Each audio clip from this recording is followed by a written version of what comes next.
নমস্কার, আপনারা দেখছেন শিবম দাসের ইউটিউব চ্যানেল। আর আমি শিবম। কাল ফেসবুকে আরও একটি বিস্ফোরক পোস্ট করেছেন সন্ময় ব্যানার্জি। এক্ষেত্রে তিনি আরএসএসের পত্রিকা স্বস্তিকার একটি পোস্ট করে কিছু কথা ফেসবুকে লেখেন, যা নিয়ে রীতিমতো রাজ্য রাজনীতি তোলপাড়। তিনি যে কথা বলেছেন সেটি ঘুরিয়ে সেটিং তত্ত্বকে এস্টাবলিশ করছে বলে আমার ব্যক্তিগতভাবে মনে হয়, এবং ওই পোস্টের কমেন্টে একাধিক মানুষ বিভিন্ন প্রশ্ন সেই প্রশ্নের সমর্থনে করেছেন। আমি তার আগে একটু পোস্টটা আপনাদের বলি। আরএসএসের পত্রিকা স্বস্তিকা আপনারা সকলেই জানেন। সেখানে এটি হেডিংয়ে একটি লেখা প্রকাশিত হয়, যেখানে লেখা হয়েছে অভিষেক আটক ইন্দ্রিয় সুখ নাকি রাজনৈতিক প্রয়োজন, জিজ্ঞাসা চিহ্ন। মানে অভিষেককে আটক করা কি ইন্দ্রিয় সুখ মানে চোখের আরাম, নাকি রাজনৈতিক প্রয়োজনে করা হবে? পরবর্তীকালে লেখা আছে অবোধের গোবোধে আনন্দ। অর্থাৎ যে আরএসএস আলটিমেটলি বিজেপির যদি বলা হয় শাখা সংগঠন বললেও খুব একটা ভুল বলা হবে না, সেই আরএসএসের পত্রিকায় অভিষেক ব্যানার্জি নামে বন্দনা রীতিমতোই বিজেপি নেতা বা সাংবাদিক সন্ময় ব্যানার্জি কিছুতেই মেনে নিতে পারেননি। তিনি পোস্টের উপরে লিখেছেন, নিচে সংযুক্ত লেখাটি বেরিয়েছে স্বস্তিকাতে। বহুদিন বহু মানুষের মুখে শুনেছি এই জাতীয় একটি লেখা স্বস্তিকাতে বেরোনোর কথা। আজ চাক্ষুষ করলাম, জীবন ধন্য হলো। কি বার্তা যাচ্ছে অবোধরা কখনো কি ভেবে দেখেছেন? আমি মুখ খুললে আমাকে নির্ঘাত নির্বোধ বলা হবে, তাই নিরস্ত হলাম, নিদ্রা গেলাম। অর্থাৎ তিনি প্রত্যক্ষভাবে বোঝাতে চেয়েছেন যে অভিষেক ব্যানার্জির বিরুদ্ধে, দুর্নীতির বিরুদ্ধে একাধিক ইস্যুতেই সন্ময় ব্যানার্জিরা লড়াই করে যাচ্ছেন। শুধু সন্ময় ব্যানার্জি নন, নিচুতলার একাধিক বিজেপি কর্মী নিরন্তর পরিশ্রম করছেন শাসক দলের বিরুদ্ধে। সেই পার্টিকুলার দলেরই কোনো শাখা সংগঠন আরএসএসের পত্রিকাতে ঠিক অপোজিট স্ট্যান্ড, অর্থাৎ অভিষেক ব্যানার্জি বন্দনা কিছুতেই সন্ময় ব্যানার্জিরা মেনে নিতে পারছেন না।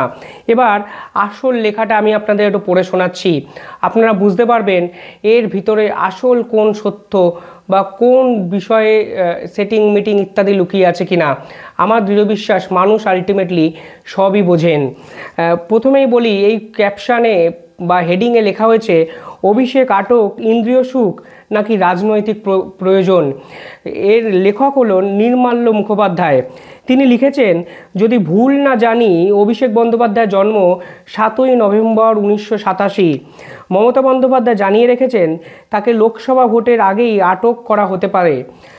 আগামী 6 মাসের মধ্যে অভিষেক গ্রেফতার হতে পারেন, কারণ মে জুন 2024-এর বদলে মার্চ এপ্রিলে ভোট হতে পারে।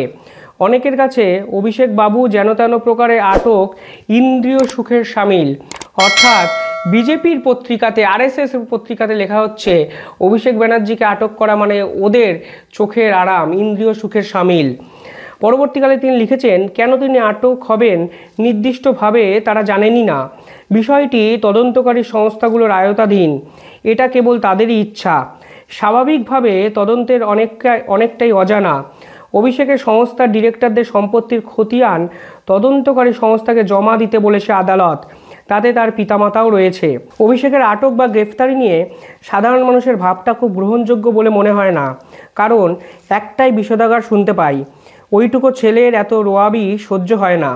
এই গণ উষ্মার জন্য তিনি নিজে দায়ী, যেমন দায়ী মমতা।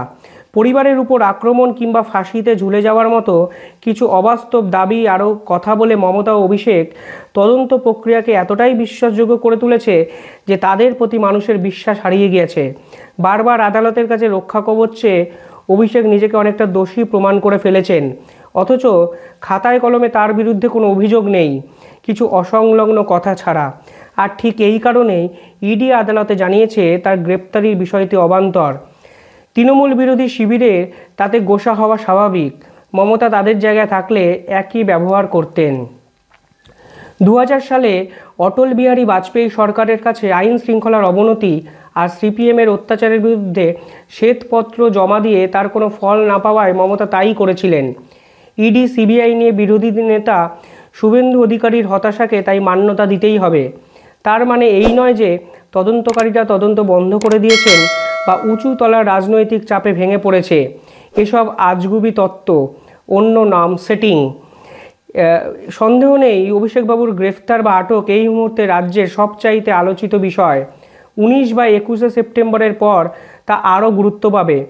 বিরোধীদের ধারণা রাজ্যে এলাকাভিত্তিক 355 ধারা কিংবা অভিষেকবাবুর গ্রেফতারি ছাড়া মমতাকে ধাক্কা দেওয়া অসম্ভব। দুটোই রাজনৈতিকভাবে প্রয়োজন, তাতে অনেক সমস্যা মিটবে, মানুষ হাঁপ ছেড়ে বাঁচবেন। তবে আমার মনে হয় আটক বা গ্রেপ্তারির উপর বেশি গুরুত্ব না দেওয়াটাই রাজনৈতিকভাবে অনেক বেশি সমীচীন। এটা ঠিক, অনেকের কাছে মূল সমস্যা অভিষেক কেন জেলের বাইরে, এটা অবান্তর চিন্তা। তদন্তকারীদের মতে গ্রেপ্তার তদন্তের অংশ, পুরো তদন্ত নয়। মনে হয় এই একমুখী ভাবনা এখনকার বিরোধীদের সত্য থেকে বিচ্ছিন্ন করে রাখছে। রাজ্য জুড়ে সারাদিন কীর্তনের মতো বেজে চলছে পিসি ভাইপো চোর। অভিষেক বিরোধীদের কাছে সত্য কি? অভিষেক অপরাধী। আর অভিষেক ভক্তদের কাছে সত্য কি? অভিষেককে হয়রানি করা হচ্ছে, তিনি নির্দোষ। দুটি চূড়ান্ত সিদ্ধান্ত, ফলে ভুল হওয়াটাই স্বাভাবিক, হচ্ছেও তাই। অভিষেক নিজেও সেই ভুলের শিকার। ফলে সিবিআই আদালতে জানিয়েছে তিনি এক অলিক ভিত্তির রোগে আক্রান্ত, প্যারানোমিয়া, অর্থাৎ শীতকালে দেহ গরম রাখতে অনেকে গলা ছেড়ে বেসুরো গান করেন। তদন্তকারীদের বিরুদ্ধে অভিষেক তাই করছেন। তাতে যেমন গান হয় না, চিৎকার হয়, মিথ্যাটাও সত্য হয়ে যায় না। গলাবাজিতে নিজেকে নির্দোষ প্রমাণ করা যায় না। অভিষেকের উপর তদন্তের জাতাকল চেপে বসেছে, তাই বেসুরো চিৎকার চি চি আওয়াজ হয়ে বের হচ্ছে। কোনো পরিণত রাজনীতিবিদ তা করেন না। যেসব গোবধে আনন্দ তারাই করেন। এখনও পর্যন্ত তিনি তার ব্যতিক্রম হয়ে উঠতে পারেননি। মানে পরিষ্কারভাবে বলা হচ্ছে অভিষেক ব্যানার্জিকে গ্রেফতারের ছাড়া বিরোধীদের ইন্দ্রিয় সুখ হওয়ার কোনো সম্ভাবনা দেখা যাচ্ছে না। শুধু তাই নয়, বিজেপির মুখপাত্র আরএসএসের পত্রিকাতে পরিষ্কারভাবে বলা হচ্ছে যে পিসি ভাইপো চোর, এটাই নাকি সারাদিন কীর্তনের মতো বেজে চলছে। অভিষেক বিরোধীদের কাছে সত্য কি? অভিষেক অপরাধী। অর্থাৎ মমতা ব্যানার্জিকে হারানোর জন্য অভিষেকবাবুর গ্রেপ্তারি ছাড়া আর মমতা ব্যানার্জি বা তৃণমূলকে ধাক্কা দেওয়া সম্ভব নয়। এই কথাগুলো কোথায় লেখা হচ্ছে? এই কথাগুলো লেখা হচ্ছে আরএসএসের পত্রিকা স্বস্তিকাতে। সম্ভবত সেপ্টেম্বরের পরের দিকে এই লেখাটি প্রকাশিত হয়, আর সেটিতেই সন্ময় ব্যানার্জি ভীষণ মাত্রায় রেগে গিয়ে ফেসবুকে এই পোস্ট করেন। আপনারা ইতিমধ্যেই জানেন সন্ময় ব্যানার্জি বিজেপির মুখপাত্র পদ থেকে অব্যাহতি দিলেও এখনও তিনি বিজেপি পার্টির সঙ্গে যুক্ত। তিনি তা ফেসবুকেই বিভিন্ন পোস্টে লিখেছেন মোদি এবং অমিত শাহর জন্য লোকসভা ভোটেও তিনি প্রচার করবেন সোশ্যাল নেটওয়ার্কে। শুধু তাই নয়, উগ্র শুভেন্দু প্রীতি বা শুভেন্দুর হয়ে যে প্রচার করা উচিত সোশ্যাল নেটওয়ার্কে, সন্ময় ব্যানার্জি ডিজিটাল চ্যানেলে সেটাই করছেন। কিন্তু আলটিমেটলি বিজেপিরই শাখা সংগঠন আরএসএস, যেটি কিনা বলা হয় একে অপরের সমান্তরাল গতিতে চলে বিজেপির সঙ্গে, সেখানেই যখন অভিষেক বন্দনা এরকমভাবে এস্টাবলিশড হচ্ছে, প্রতিষ্ঠিত করার চেষ্টা হচ্ছে, তখন বিজেপি নিচু তলার কর্মীদের কাছে কি বার্তা যাচ্ছে সেটাই এখন জটিল গোলক ধাঁধা।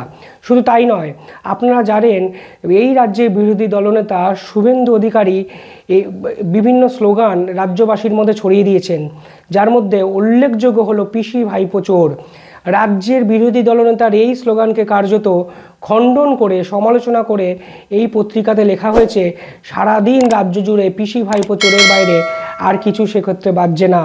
তীব্র সমালোচনা করে লেখা হচ্ছে অভিষেক ব্যানার্জিকে গ্রেপ্তার করা মানে তৃণমূলের সর্বনাশ, এরকমই যেন বিরোধীরা আচরণ করছেন।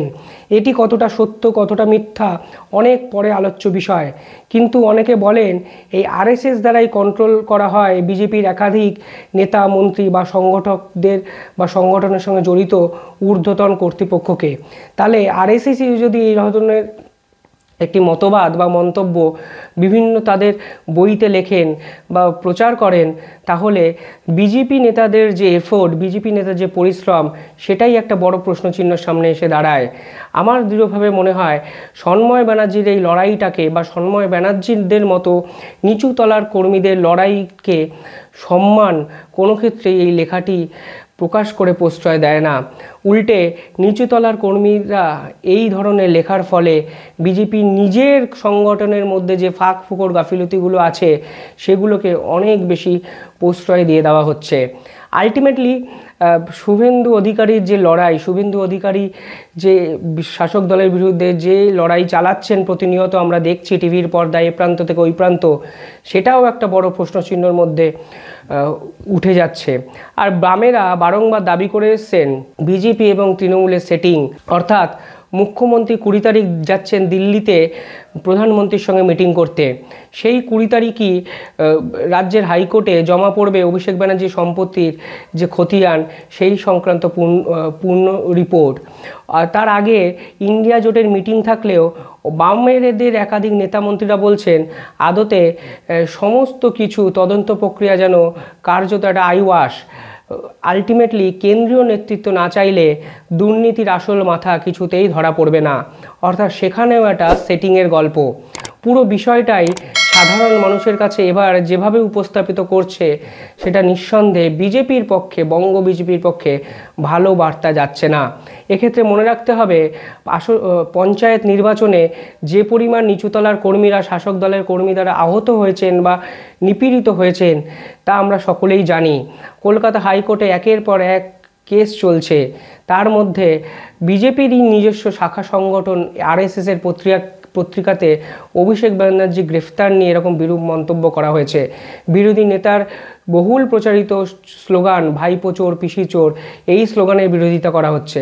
তাহলে বলুন মানুষের মধ্যে কি ধারণা তৈরি হবে যে বিজেপি আজকে বিরোধী আসনে থেকে প্রায় 2 কোটির উপরে ভোট পেয়েছেন, সেই 2 কোটি মানুষের যে বিজেপির উপর ভরসা, বিশ্বাস, শ্রদ্ধা আদৌ কি থাকবে? এই প্রশ্ন আমার থাকলো। সামনে লোকসভা ভোট, সেটিং মিটিং যাই থাকুক, ইন্ডিয়া জোট বা ইন্ডি জোট যেভাবেই আখ্যায়িত করুন বিরোধীদের এই জোটকে, আলটিমেটলি গ্রাউন্ড লেভেলে যদি বিজেপি নেতারা কর্মীদের মনোবলকে চাঙ্গা করতে না পারেন, সংগঠনকে শক্তিশালী করতে না পারেন, এই ধরনের লেখা বিভিন্ন ক্ষেত্রে প্রকাশিত যদি হতে থাকে, তাহলে আলটিমেটলি বিজেপির এতে কত বড় ক্ষতি তা হয়তো লোকসভা নির্বাচনে বিজেপি বুঝতে পারবে। আগের বার ভাগ্যে জুটেছিল 18টা আসন, এই ধরনের গতি প্রকৃতি চলতে থাকলে ভাগ্যে 15টা আসনও জুটবে তো? এই প্রশ্ন আমার থাকলো। ধন্যবাদ।